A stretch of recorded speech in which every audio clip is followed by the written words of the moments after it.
Le 20 janvier, et même avant, d'ailleurs, et même avant.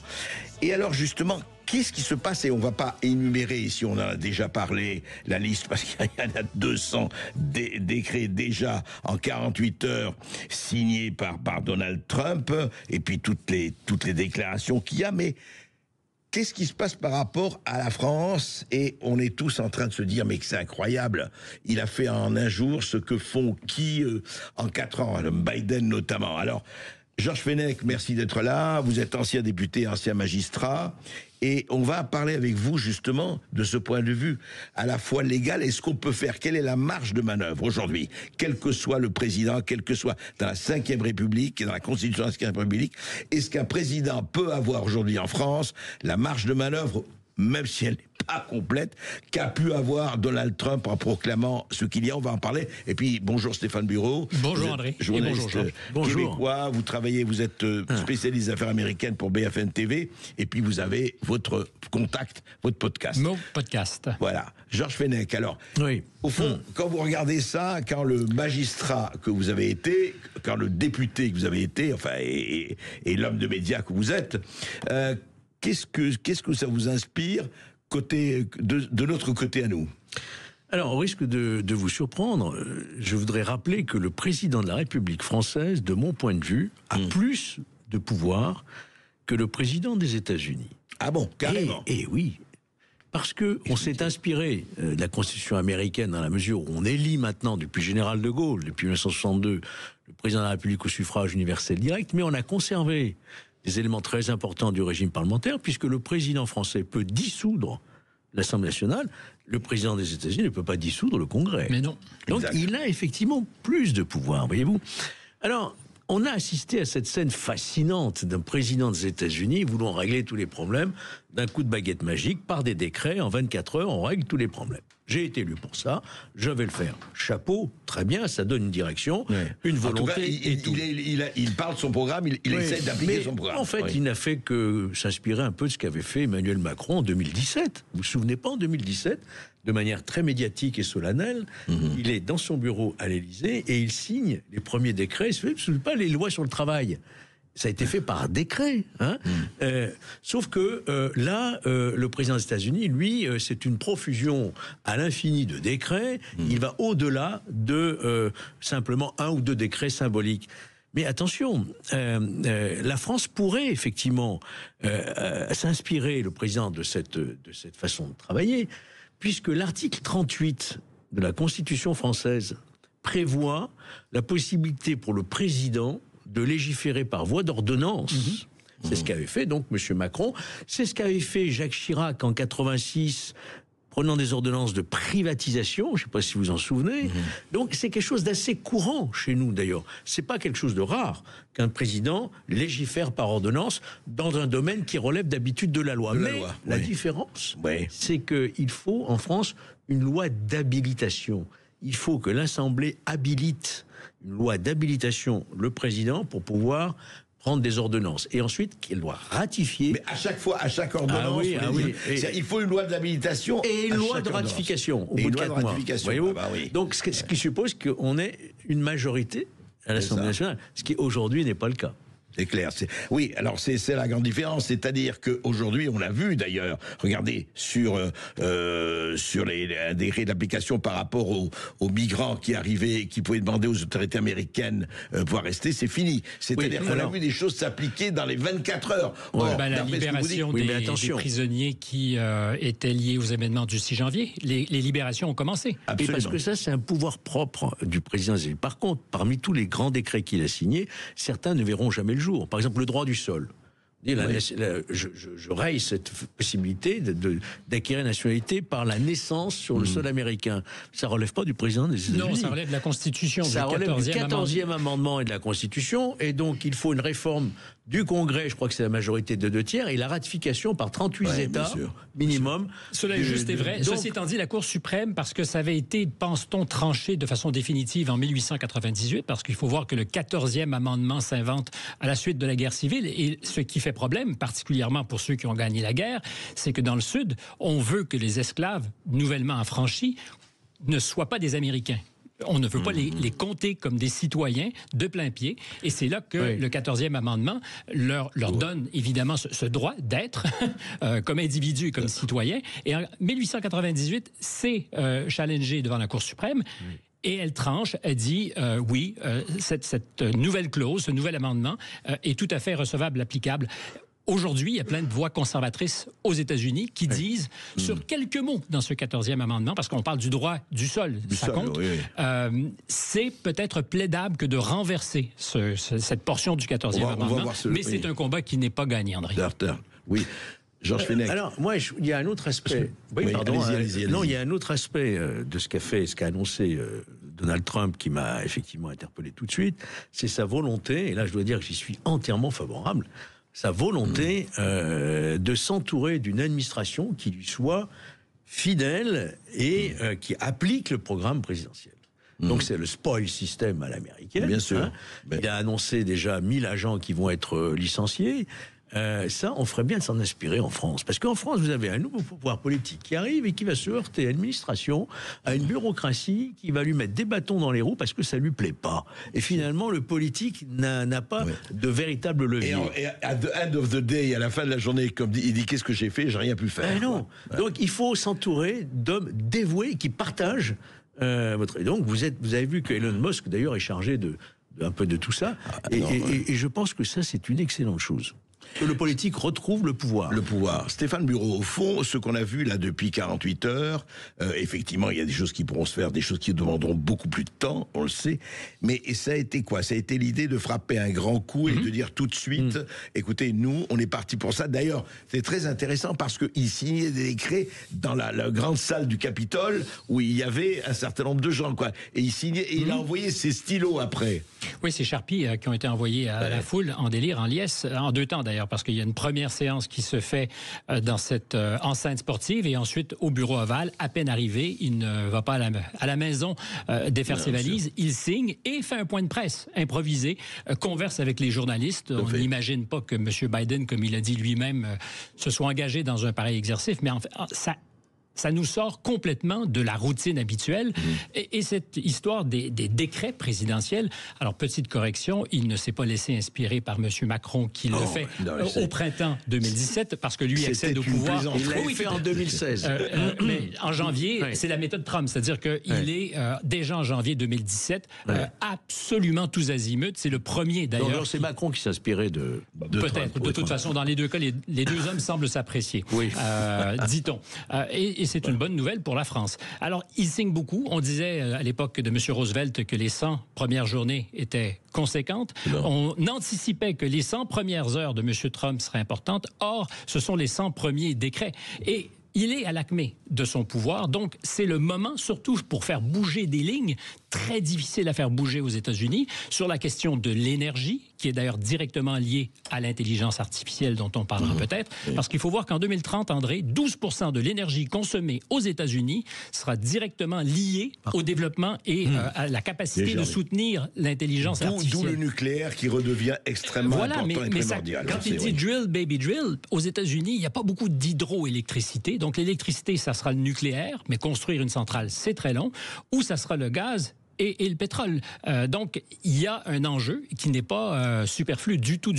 Et puis la question des frontières, là aussi, où il devait marquer un grand coup, parce qu'il fait campagne depuis 2016 sur les enjeux de cette frontière trop poreuse. Mais c'est l'intérêt par rapport à Trump 1, le Trump 2 par rapport à Trump 1, c'est qu'il s'est autrement mieux entouré que ce n'est pas l'apprenti, ce n'est plus des apprentices. Trump 2.0 est un homme qui aujourd'hui connaît parfaitement les codes, et je m'étonne qu'on s'étonne ici en France d'un politique qui dit oui, je vais m'entourer de gens qui me sont fidèles. C'est perçu ici comme presque un crime contre le bon fonctionnement de l'État. Ce que disait Georges Fenech, c'est vrai que beaucoup de gens se disent entourons-nous de gens fidèles, mais Georges Fenech, est-ce que c'est faisable, alors justement, chez nous?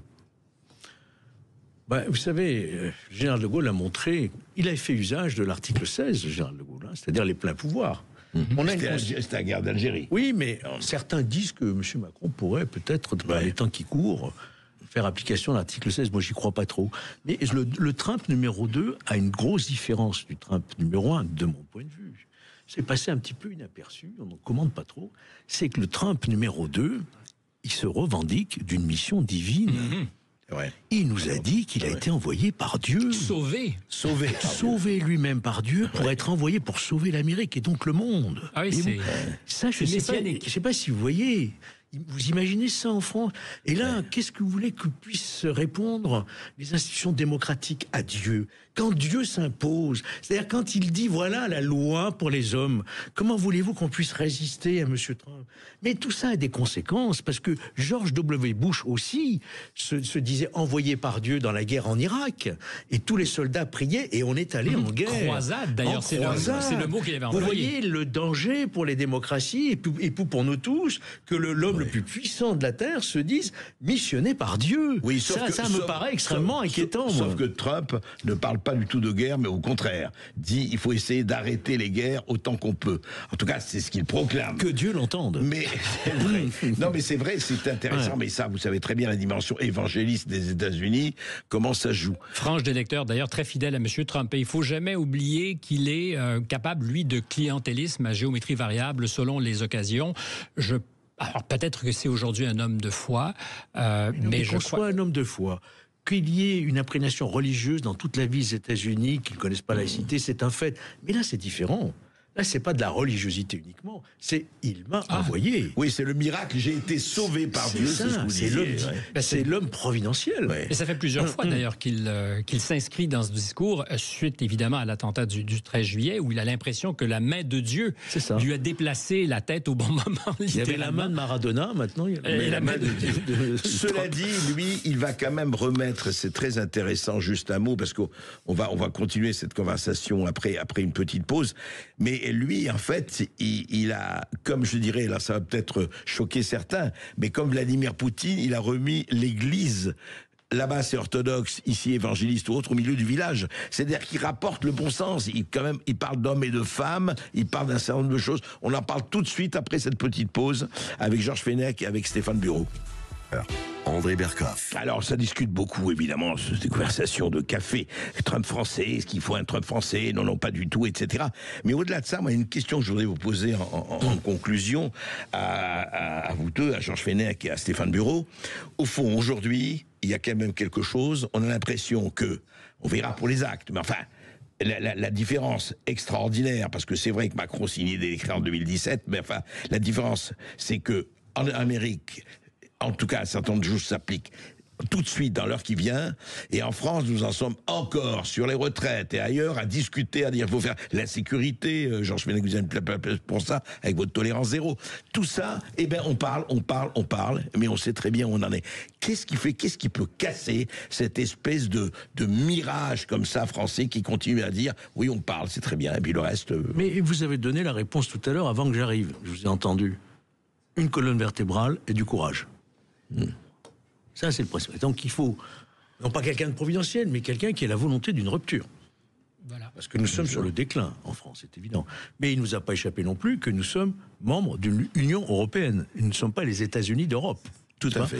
Donc, nous avons quand même encore une souveraineté, mais une souveraineté qu'on a de plus en temps à déléguer au niveau européen. Donc, il y a des mesures qu'on ne peut plus prendre par nous-mêmes. Donc, c'est extrêmement compliqué. Et peut-être faut-il revoir les rapports entre notre pays, la France, et l'Union européenne, telle que l'avait voulu le général de Gaulle, et une Europe des nations. Alors que là, la nation est en train de se fondre petit à petit dans un magma européen où on s'y retrouve pas. Dissolution de la nation. Stéphane Bureau. Et là-dessus, ça peut être aussi un avantage. Je discutais de ces choses avec Jacques Attali qui me disait, n'eût été de l'Europe, la France seule serait l'Argentine de l'Europe. C'est-à-dire qu'on parlerait de ses finances carencées, on parlerait de ce que c'est un problème. Regardez l'Argentine aujourd'hui, hein, elle se remet.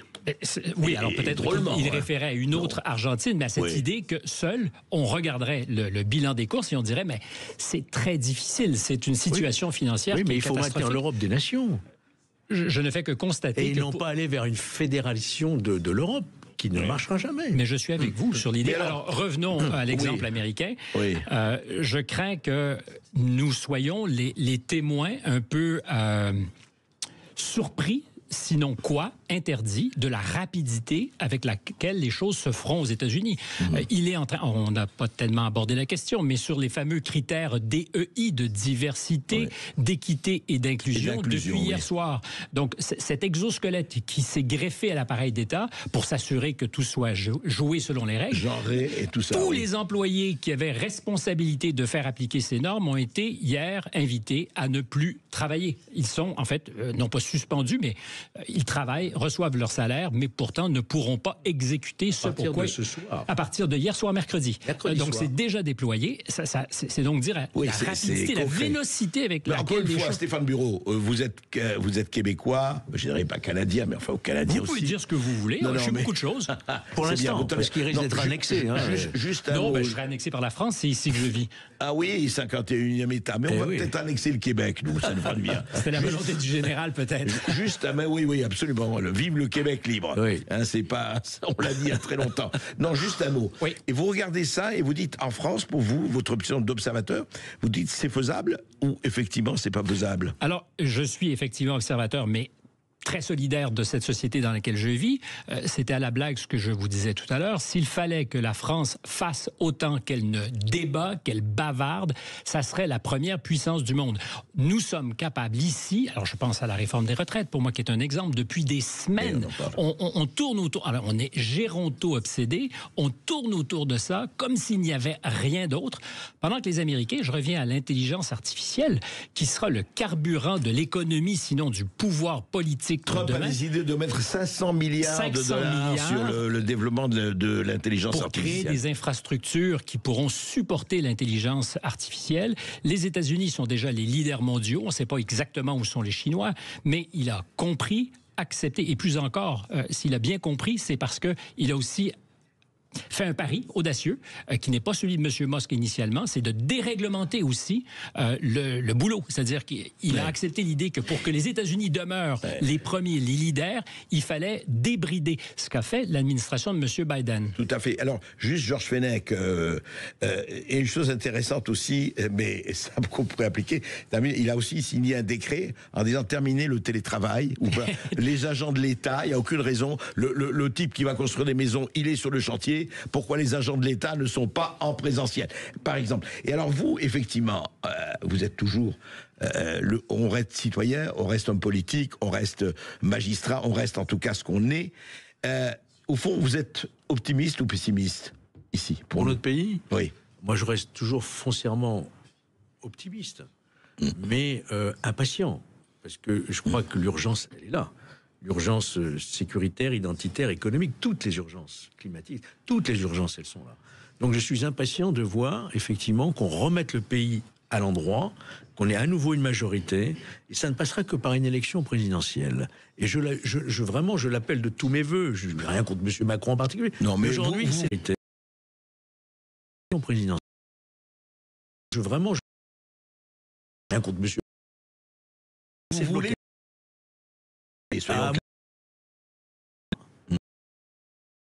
qui vont un fait majoritaire qui nous permettra de reprendre le gouvernail. Aujourd'hui, plus personne n'a le pouvoir. Ni le président de la République qui est retranché dans son bunker à l'Élysée, ni M. Bayrou qui est dépendant d'un vote éventuel du RN au moment du budget, ni l'Assemblée nationale qui est fracturée, ni le Sénat qui n'a pas le pouvoir. Plus personne n'a le pouvoir, voyez-vous. Donc on est sur un bateau ivre. Donc vous voyez, en fait, un certain nombre de gens, de Français, comme Georges Fenech et puis beaucoup d'autres, qu'est-ce qu'ils ont envie d'entendre? C'est qu'Emmanuel Macron arrive à la télévision, prend le micro et dise « Je suis venu te dire que je m'en vais et que tes larmes n'y pourront rien changer. » Je ne sais pas si ce seront des larmes de joie ou de tristesse. On verra. Merci messieurs, en tout cas, d'avoir parlé de la France et du Trumpisme. Merci de l'invitation.